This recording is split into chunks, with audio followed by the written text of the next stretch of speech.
ದೇವರ ಪರಿಶುದ್ಧ ನಾಮಕ್ಕೆ ಸ್ತೋತ್ರವಾಗಲಿ. 1ನೇ ಅರಸುಗಳು 3ನೇ ಅಧ್ಯಾಯ 16ನೇ ವಚನ ಓದಿಕೊಳ್ಳೋಣ. ಅದೇ ಕಾಲದಲ್ಲಿ ಇಬ್ಬರು ವೈಶ್ಯರು ಅರಸನ ಸನ್ನಿಧಿಗೆ ಬಂದರು. ಅವರಲ್ಲಿ ಒಬ್ಬಳು ಅರಸನಿಗೆ, ನನ್ನ ಒಡೆಯ ಕೇಳು, ನಾನು ಈ ಹೆಂಗಸು ಒಂದೇ ಮನೆಯಲ್ಲಿ ವಾಸಿಸುತ್ತೇವೆ. ಇವಳು ಮನೆಯಲ್ಲಿದ್ದಾಗಲೇ ನಾನು ಮಗುವನ್ನು ಹೆತ್ತೆನು.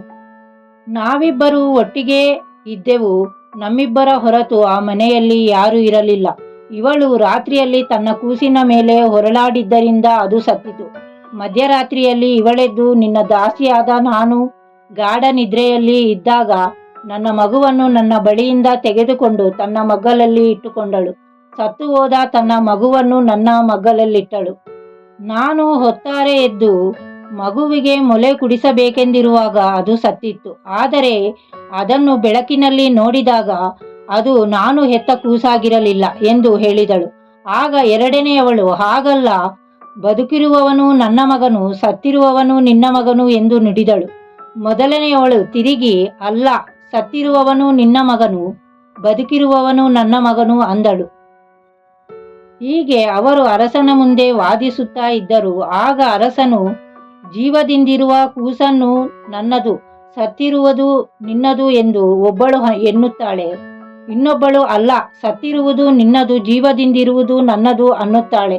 ನನಗೊಂದು ಕತ್ತಿಯನ್ನು ತಂದುಕೊಡಿರಿ ಎಂದು ಸೇವಕರಿಗೆ ಹೇಳಿದನು. ಅವರು ತರಲು ಅರಸನು ಅವರಿಗೆ, ಜೀವದಿಂದಿರುವ ಕೂಸನ್ನು ಕಡಿದು 2 ಭಾಗ ಮಾಡಿ, ಅರ್ಧವನ್ನು ಇವಳಿಗೂ ಅರ್ಧವನ್ನು ಅವಳಿಗೂ ಕೊಡಿರಿ ಎಂದು ಅಪ್ಪಣೆ ಮಾಡಿದನು. ಆಗ ಜೀವದಿಂದಿದ್ದ ಕೂಸಿನ ನಿಜವಾದ ತಾಯಿ ಕೂಸಿನ ವಿಷಯದಲ್ಲಿ ಕರುಳು ಮರುಗಿ, ನನ್ನ ಒಡೆಯ ಬೇಡ, ಬದುಕಿರುವ ಕೂಸನ್ನು ಅವಳಿಗೆ ಕೊಟ್ಟು ಬಿಡು, ಅದನ್ನು ಕೊಲ್ಲಿಸಬೇಡ ಎಂದು ಬೇಡಿಕೊಂಡಳು. ಎರಡನೆಯವಳು, ಅದನ್ನು ನನಗೂ ಬೇಡ, ನಿನಗೂ ಬೇಡ, ಕಡಿಯಲಿ ಎಂದು ಕೂಗಿದಳು. ಕೂಡಲೇ ಅರಸನು, ಬದುಕಿರುವ ಕೂಸನ್ನು ಕೊಲ್ಲಬೇಡಿರಿ, ಆ ಸ್ತ್ರೀಗೆ ಕೊಡಿರಿ, ಅವಳೇ ಅದರ ನಿಜವಾದ ತಾಯಿ ಎಂದು ಆಜ್ಞಾಪಿಸಿದನು.